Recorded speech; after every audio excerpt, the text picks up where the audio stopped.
Alors, voici une vidéo qui va traiter des anges. On le sait, les anges font partie de la connaissance des religions. On les connaît dans toutes les religions. Ils sont les messagers divins. On dit que parmi les anges, il y a des anges gardiens, des archanges, mais aussi des simples anges, comme par exemple, certains croient que les enfants sont des anges. Donc être un ange, c'est censé être un gentil, quelqu'un qui protège. Sauf que l'ange, en vérité, n'est pas visible. Il est du monde invisible. Comment alors en être sûr? Eh bien, certains en ont eu la preuve de par leur existence. Les anges ont des noms, c'est-à-dire qu'on peut les appeler par exemple les séraphins, les plantaphins, les cocophins, les simuphins, les maraphins, les okataphins, enfin, que des mots qui en vérité eh bien, ne veulent pas dire grand-chose, sauf qu'ils représentent la fin. Non pas la fin, j'ai faim, mais la fin de quelque chose. The end. Ziggy, il s'appelle Ziggy. Et oui, les anges sont asexués. C'est-à-dire qu'a priori, eh bien, ils ne sont ni féminins ni masculins. Et donc, ils ne se reproduisent pas entre eux. Sauf peut-être par un système inconnu, par exemple par le toucher capillaire. On peut tout inventer, je ne sais pas. Mais quoi qu'il en soit, en fait, l'ange est la fin.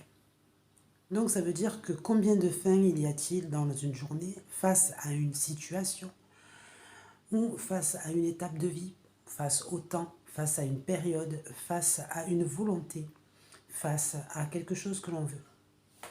Si par exemple on part du principe maintenant de l'éternité, c'est-à-dire de la notion de ce qui n'a pas de fin, ou de la notion de l'infini, comme par exemple le chiffre, eh bien, la fin n'y accède pas. C'est-à-dire que accès à l'éternel, eh bien l'ange n'y est pas. Et là, c'est un sujet important à méditer. Ça voudrait dire que eh bien, ce qui est considéré comme divin et très proche du divin, eh bien en fait, n'y a jamais accès. Or, on a compris que ce qui n'y a pas accès, pour l'instant, s'appelle l'humain, en dehors de la prière.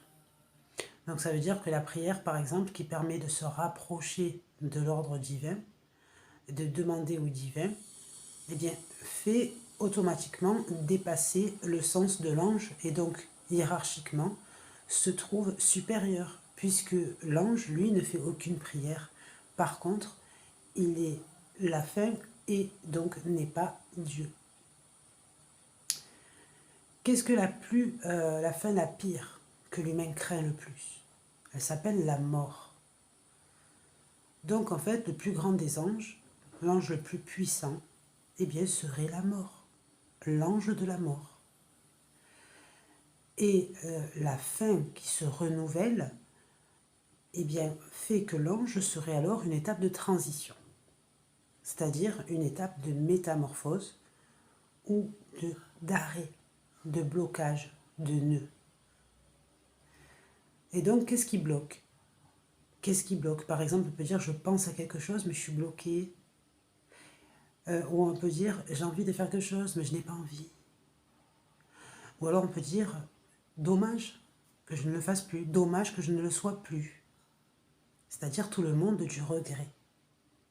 Il y a des fins qui existent, des bonnes fins, des fins heureuses, comme par exemple connues dans les contes pour enfants. Il y a des bonnes fins que l'on espère, évidemment, c'est-à-dire que tout se passe bien. Il y a des fins que l'on fuit. Par exemple, l'amour. D'accord? C'est-à-dire que si par exemple on est en couple avec quelqu'un qu'on aime, on espère ne jamais en connaître la fin. Par contre, il est connu que l'ange Cupidon est l'ange de l'amour. Donc ce qui veut dire qu'indirectement, eh bien, L'amour n'a jamais de début, mais n'est qu'une fin. Une suite de fins. Tout ceci permet de raisonner sur quel phénomène? Le phénomène que, eh bien, tout début est un démarrage de ce que la fin est apparue. Et que la fin arrivée n'en est pas une, car elle a une continuité qui, elle, est invisible. Qu'est-ce que ça veut dire?